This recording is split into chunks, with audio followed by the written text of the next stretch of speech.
ശക്തരായ മൗര്യ സാമ്രാജ്യത്തിന് ശേഷം ഇന്ത്യ ഭരിച്ചിട്ടുള്ള രാജവംശങ്ങളെ നമുക്ക് രണ്ട് രീതിയിൽ തരംതിരിക്കാം.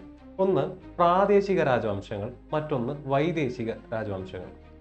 ഇതിലെ പ്രാദേശിക രാജവംശങ്ങളാണ് ടുങ്കാസ്, കാൻവാസ്, ചെടി, ഇക്ഷവാകു, വാക്കടക, ശതവാഹന, ചേര, ചോള, പാണ്ഡ്യ തുടങ്ങിയ രാജവംശങ്ങൾ. വൈദേശിക രാജവംശങ്ങളാണ് പ്രധാനപ്പെട്ട നാലെണ്ണം. ഇൻഡോ ഗ്രീക്സ് അഥവാ ബാക്ട്രിയൻസ് എന്ന് വിളിക്കുന്ന രാജവംശം, ഇൻഡോ സ്കൈത്യൻസ് അഥവാ ഷാഗാസ് എന്ന് വിളിക്കുന്ന രാജവംശം, പാർത്യൻസ് എന്ന് വിളിക്കുന്ന രാജവംശം, കുഷനാസ് എന്ന് വിളിക്കുന്ന രാജവംശം. ഇതിലെ ഈ വൈദേശിക ശക്തികളെ കുറിച്ചാണ് ഇന്നത്തെ ഈ ഒരു വീഡിയോയിലൂടെ ഞാൻ നിങ്ങളുടെ അടുത്ത് പഠിപ്പിച്ചു തരാനായിട്ട് പോകുന്നത്. ചുരുങ്ങിയ സമയം കൊണ്ട് ഇതുമായിട്ട് ബന്ധപ്പെട്ട ഏറ്റവും സുപ്രധാനമായിട്ടുള്ള എല്ലാ പോയിന്റ്സും നമുക്ക് കവർ ചെയ്യാനായിട്ട് നോക്കാം. അപ്പോൾ അതിൽ ഈ വൈദേശിക ശക്തികളുടെ ക്രൊണോളജിക്കൽ ഓർഡർ ആദ്യം നമുക്കൊന്ന് പഠിക്കും. അതിനുവേണ്ടി ഒരു കോഡ് ഞാൻ നിങ്ങളുടെ അടുത്ത് പറഞ്ഞുതരാം. അതിലെ കോഡ് ഇതാണ്: ഇന്ദിരാഗാന്ധിയുടെ ശാപം പൊട്ടിച്ചോറാക്കിയ ഇന്ത്യ. ഇത് പഠിക്കാൻ എളുപ്പത്തിന് വേണ്ടി തയ്യാറാക്കിയിട്ടുള്ള ഒരു കോഡാണ്. നിങ്ങൾക്ക് നിങ്ങളുടേതായിട്ടുള്ള കോഡുകളും എന്ത് ചെയ്യാം, സജസ്റ്റ് ചെയ്യാവുന്നതാണ്. അപ്പോൾ ഇതിൽ ഇന്ദിരാഗാന്ധി എന്ന് പറയുന്നിടത്താണ് ഇൻഡോ ഗ്രീക്സ് എന്ന് പറയുന്ന രാജവംശം. ശാപത്തിലെ ഷാഗാസിനെയും പാർത്യൻസിനെയും കുട്ടിച്ചോറാക്കിയതിലെ കുഷനാസിനെയും റെപ്രസെന്റ് ചെയ്യുന്നു. അപ്പോൾ നമുക്ക് ഓർഡർ വ്യക്തമായിട്ട് മനസ്സിലായി. ഇനി ഓരോ രാജവംശങ്ങളെ പറ്റി നമുക്ക് പഠിക്കാം. ഇതിൽ ഓരോ രാജവംശങ്ങളെ പറ്റി പഠിക്കുന്നതിന് വേണ്ടി ഞാൻ 5 ഡയമെൻഷൻസ് ആണ് നിങ്ങളുടെ മുന്നിലേക്ക് വെച്ച് തരുന്നത്. ഒന്ന്, ഈ രാജവംശം എത്ര കാലഘട്ടം ഉണ്ടായിരുന്നു, അവരുടെ ടൈം ലൈൻ. 2, ഈ രാജവംശങ്ങളെ പറ്റി പരാമർശിക്കുന്ന ശാസനങ്ങൾ, ഇൻസ്ക്രിപ്ഷൻസ് അല്ലെങ്കിൽ അതിൻ്റെ മറ്റ് സോഴ്സുകൾ ഏതാണ്. 3, ഈ രാജവംശത്തിലെ ഏറ്റവും പ്രധാനപ്പെട്ട റൂളേഴ്സ് ആരൊക്കെയാണ്, ഭരണകർത്താക്കൾ ആരൊക്കെയാണ്. 4, ഈ രാജവംശങ്ങളുടെ ക്യാപിറ്റൽ എവിടെയാണ്. 5, സ്കോർ പോയിന്റ് എന്ന് പറഞ്ഞുകൊണ്ട് നിങ്ങൾക്ക് വേണ്ടി നമ്മൾ തയ്യാറാക്കിയിട്ടുള്ള എക്സാമിന് ചോദിക്കാൻ സാധ്യതയുള്ള ഏറ്റവും ഇമ്പോർട്ടൻ്റ് ആയിട്ടുള്ള 1-2 പോയിന്റ്സ് കൂടി. അപ്പോൾ ഈ 5 ഡയമെൻഷൻസിലൂടെ ഈ 4 രാജവംശങ്ങളെ നമുക്കൊന്ന് പഠിച്ചാലോ.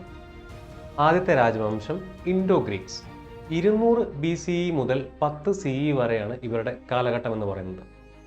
ഇവരെ പറ്റി പരാമർശിക്കുന്ന ഇൻസ്ക്രിപ്ഷൻ എന്ന് പറയുന്നത് ബെസ്നഗർ അല്ലെങ്കിൽ ഹീലിയോഡോറസ് ഇൻസ്ക്രിപ്ഷൻ ആണ്. ഇവരെ പറ്റി പരാമർശിക്കുന്ന മറ്റൊരു പുസ്തകം എന്ന് പറയുന്നത് മിലിന്ദ് പാൻഹ എന്ന് പറയുന്ന ഒരു പുസ്തകമാണ്. പ്രധാനപ്പെട്ട ലീഡേഴ്സ് എന്ന് പറയുന്നത് ഡിമിട്രിയസ് രണ്ടാമനും മെനാൻഡർ എന്ന് പറയുന്ന ഒരു റൂളറുമാണ്. ഇവരുടെ ക്യാപിറ്റൽ എന്ന് പറയുന്നത് ശകല എന്ന പ്രാചീന ഇന്ത്യയിൽ അല്ലെങ്കിൽ പ്രാചീന കാലഘട്ടങ്ങളിൽ വിശേഷിപ്പിച്ചിരുന്ന സ്ഥലമാണ്. ഇന്നത്തെ സിയാൽകോട്ടിനടുത്താണ് ഈ സ്ഥലം. ഇനി നിങ്ങൾക്ക് വേണ്ടി ഒരു സ്കോർ പോയിന്റ് ആയിട്ട് എനിക്ക് പറയാനുള്ളത്, മിലിന്ദ് പാൻഹ എന്ന് പറയുന്ന പുസ്തകം നാഗസേന എന്ന് പറയുന്ന ബുദ്ധഭിക്ഷുവും മിയാൻഡർ എന്ന് പറയുന്ന ഇൻഡോ ഗ്രീക്ക് രാജാവും തമ്മിലുള്ള സംഭാഷണങ്ങൾ ഉൾപ്പെടുത്തിയിട്ടുള്ള ഒരു പുസ്തകമാണെന്നുള്ള കാര്യം കൂടെ നിങ്ങൾ എന്ത് ചെയ്യുക, ഓർത്ത് വെക്കുക. അതുപോലെ മറ്റൊരു ഇമ്പോർട്ടൻ്റ് ആയിട്ടുള്ള പോയിന്റ് ആണ് നമ്മുടെ ഹീലിയോഡോറസ് പില്ലർ ഇൻസ്ക്രിപ്ഷനകത്ത് വസുദേവ കൃഷ്ണ എന്ന കൃഷ്ണഭക്തിയെ പറ്റിയിട്ടാണ് അതിനകത്ത് പരാമർശങ്ങൾ നടത്തിയിട്ടുള്ളത്. ഇൻഡോ ഗ്രീക്സ് ആയിട്ട് കൂടി അവർ ഈ പറയുന്ന ഹൈന്ദവ ദേവന്മാരെ ആരാധിച്ചിരുന്ന വ്യക്തികളായിരുന്നു എന്നുള്ള കാര്യം കൂടെ നിങ്ങൾ എന്ത് ചെയ്യുക, ഓർത്തിരിക്കുക. രണ്ടാമത്തെ രാജവംശമാണ് ഷാഗാസ് അല്ലെങ്കിൽ സ്കൈത്യൻസ്. 150 BCE മുതൽ ഏകദേശം 400 CE വരെ പല കാലഘട്ടങ്ങളിലായിട്ട് ഇന്ത്യ ഭരിച്ചിരുന്ന ഒരു രാജവംശമാണ് ഷാഗാസ് എന്ന് പറയുന്നത്. ഇവരെ പറ്റിയുള്ള ഏറ്റവും പ്രധാനപ്പെട്ട ശാസനം എന്ന് പറയുന്നത് ജുനഗഡ് ഇൻസ്ക്രിപ്ഷൻ തന്നെയാണ്. ഇതിൽ ഏറ്റവും ഇമ്പോർട്ടൻ്റ് ആയിട്ടുള്ള റൂളേഴ്സ് എന്ന് പറഞ്ഞു കഴിഞ്ഞാൽ ഇതിൻ്റെ ഫൗണ്ടറായിട്ട് കൺസിഡർ ചെയ്യുന്ന മൗസ് എന്ന് പറയുന്ന റൂളർ, അസീസ് എന്ന് പറയുന്ന റൂളർ, അതുപോലെ തന്നെ പിൽക്കാല ശകകളിൽ ഏറ്റവും പവർഫുൾ ആയിട്ട് വന്നിട്ടുള്ള രുദ്രമൻ എന്ന് പറയുന്ന റൂളർ. ഇവരുടെ ക്യാപിറ്റൽ എന്ന് പറയുന്നത് ഇന്നത്തെ തക്ഷശിലയും മധുരയും ഒക്കെ കേന്ദ്രീകരിച്ച് ഭരിച്ചിരുന്നവരാണ് ഇവർ.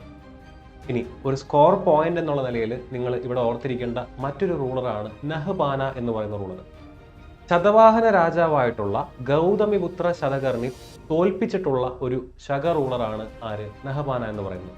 ഗൗതമിപുത്ര ശതകർണി എഴുതിയിട്ടുള്ള അല്ലെങ്കിൽ അദ്ദേഹത്തിന്റെ കാലഘട്ടത്തിൽ രചിക്കപ്പെട്ടിട്ടുള്ള നാസിക് ഇൻസ്ക്രിപ്ഷനിൽ ഈ ഒരു യുദ്ധത്തെ പറ്റി കൃത്യമായിട്ട് പരാമർശിക്കുന്നുണ്ട്.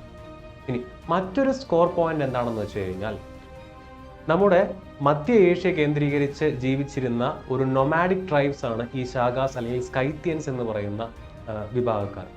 അവരെ ഇന്ത്യയിലേക്ക് അല്ലെങ്കിൽ ഈ പറയുന്ന സൗത്തിലേക്ക് അവരെ ഇങ്ങോട്ട് മൈഗ്രേറ്റ് ചെയ്യാൻ കാരണക്കാരായത് യുവേച്ചി എന്ന് പറയുന്ന ഒരു ട്രൈബുകളാണ്. ഇത് ഇത്തവണത്തെ NTPC ഗ്രാജുവേറ്റ് ലെവൽ CBT 1 ചോദിച്ചിട്ടുള്ള ഒരു ചോദ്യം കൂടെയാണ്. മൂന്നാമത്തെ രാജവംശമാണ് പാർത്യൻസ് എന്ന് പറയുന്നത്. 19 CE മുതൽ ഏകദേശം 225 CE വരെയാണ് ഇവർ ഇന്ത്യ ഭരിച്ചിരുന്നതായിട്ട് കരുതിപ്പെടുന്നത്. തക്ത് ഇ ബഹി എന്ന് പറയുന്ന ശാസനം അല്ലെങ്കിൽ ഇൻസ്ക്രിപ്ഷനാണ് ഈ പാർത്തിയൻസിനെ പറ്റി നമുക്ക് അറിവ് പകർന്നു തരുന്നത്. അവരുടെ ഏറ്റവും പ്രോമിനൻ്റ് ആയിട്ടുള്ള റൂളർ എന്ന് പറയുന്നത് ഗോണ്ടഫോറസ് എന്ന് പറയുന്ന ഒരു റൂളറാണ്. ഇവരുടെ ക്യാപിറ്റലായിട്ട് കരുതി പോരുന്നത് ഇന്നത്തെ കാബൂളും അതുപോലെ തന്നെ തക്ഷശിലയുമാണ്. ഇവിടെ ഒരു സ്കോർ പോയിന്റ് എന്നുള്ള നിലയിൽ നിങ്ങൾ ഓർത്തിരിക്കേണ്ട കാര്യം, ഗോണ്ടഫോറസിൻ്റെ നമ്മുടെ പുരാണങ്ങളിൽ എഴുതപ്പെട്ടിട്ടുള്ള പേരെന്ന് പറയുന്നത് ഗുദ്വാര എന്ന് പറയുന്ന പേരാണ്. അപ്പോൾ ഗുദ്വാര എന്ന് പറയുന്ന പേരിൽ പുരാണങ്ങളിൽ പറയുന്ന രാജാവ് ആരാന്ന് ചോദിച്ചു കഴിഞ്ഞാൽ അത് പാർത്തിയൻ രാജാവായിട്ടുള്ള ഗോണ്ടഫോറസ് ആണെന്നുള്ള കാര്യം കൂടെ എന്ത് ചെയ്യുക, ഓർത്തിരിക്കുക. നാലാമത്തെ ഏറ്റവും പ്രോമിനൻ്റ് ആൻഡ് പവർഫുൾ ആയിട്ടുള്ള രാജവംശമാണ് കുശന രാജവംശം എന്ന് പറയുന്നത്. 30 CE മുതൽ 375 CE വരെയാണ് ഇവരുടെ ഭരണകാലഘട്ടമായിട്ട് കരുതി പോരുന്നത്. ഇവരെ പറ്റി നമുക്ക് അറിവ് പകർന്നു നേരുന്ന ഇൻസ്ക്രിപ്ഷൻ എന്ന് പറയുന്നത് റബാത്തക് ഇൻസ്ക്രിപ്ഷനാണ്. ഇവരിലെ ഏറ്റവും ഇമ്പോർട്ടൻ്റ് ആയിട്ടുള്ള റൂളേഴ്സ് എന്ന് പറയുന്നത് കുജുല കട്ട്പൈസിസ്, വിമ കട്ട്പൈസിസ്, കനിഷ്ക തുടങ്ങിയ രാജാക്കന്മാരാണ്. ഇവരുടെ ക്യാപിറ്റലായിട്ട് കരുതി പോരുന്നത് പുഷ്കലവതിയാണ്. ഇന്നത്തെ പേശാവറിനടുത്തുള്ള സ്ഥലമാണ് പുഷ്കലവതി എന്നാണ് കരുതി പോരുന്നത്. ഇവിടെ സ്കോർ പോയിന്റ് എന്നുള്ള നിലയിൽ നിങ്ങൾ ഏറ്റവും അധികം പഠിച്ചിരിക്കേണ്ട ഒരാളാണ് കനിഷ്ക എന്ന് പറയുന്ന രാജാവ്. കുശനാസിലെ ഏറ്റവും ഇമ്പോർട്ടൻ്റ് ആയിട്ടുള്ള ഏറ്റവും പവർഫുൾ ആയിട്ടുള്ള രാജാവാണ് കനിഷ്ക എന്ന് പറയുന്നത്. അദ്ദേഹമാണ് 4ാം ബുദ്ധമത സമ്മേളനത്തിന് നേതൃത്വം കൊടുത്തിട്ടുള്ള, അല്ലെങ്കിൽ അതിനെ പാട്രണൈസ് ചെയ്തിട്ടുള്ള രാജാവ് എന്ന് പറയുന്നത്.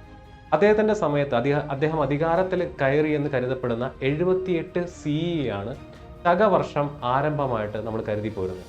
ശകവർഷത്തെ നാഷണൽ കലണ്ടറായിട്ട് നമ്മൾ എടുക്കുന്നത്, ഇന്ത്യൻ ഗവൺമെൻറ് എടുത്തിരിക്കുന്ന വർഷമാണ് 1957. അപ്പോൾ ആ ഒരു പോയിന്റ് കൂടെ നിങ്ങളിവിടെ ഓർത്തിരിക്കുക. അപ്പോൾ ഇത്രയാണ് ഞാൻ നേരത്തെ പറഞ്ഞ വൈദേശിക ശക്തികളെ പറ്റിയിട്ട് നിങ്ങൾ പഠിച്ചിരിക്കേണ്ട ഏറ്റവും പ്രധാനപ്പെട്ട പോയിന്റ്സ് എന്ന് പറയുന്നത്. അപ്പോൾ ഇത്തരത്തിലുള്ള വീഡിയോസ് നിങ്ങൾക്ക് ഇഷ്ടപ്പെടുന്നുണ്ടെങ്കിൽ, അല്ലെങ്കിൽ ഇത്തരത്തിലുള്ള വീഡിയോസ് നിങ്ങൾക്ക് ഉപകാരപ്രദമാകുന്നുണ്ടെങ്കിൽ നിങ്ങൾ കമൻറ്റ് ചെയ്യുക, ലൈക്ക് ചെയ്യുക. ഇനി ഏതൊക്കെ ടോപ്പിക്സ് ആണ് നിങ്ങൾക്ക് ഇത്തരത്തിലുള്ള വീഡിയോസുകൾ അറിയാൻ താല്പര്യമെന്നുണ്ടെങ്കിൽ അതുകൂടെ കമൻറ്റ് ചെയ്യുകയാണെന്നുണ്ടെങ്കിൽ മറ്റൊരു വീഡിയോയിൽ നമുക്ക് വീണ്ടും കാണാം.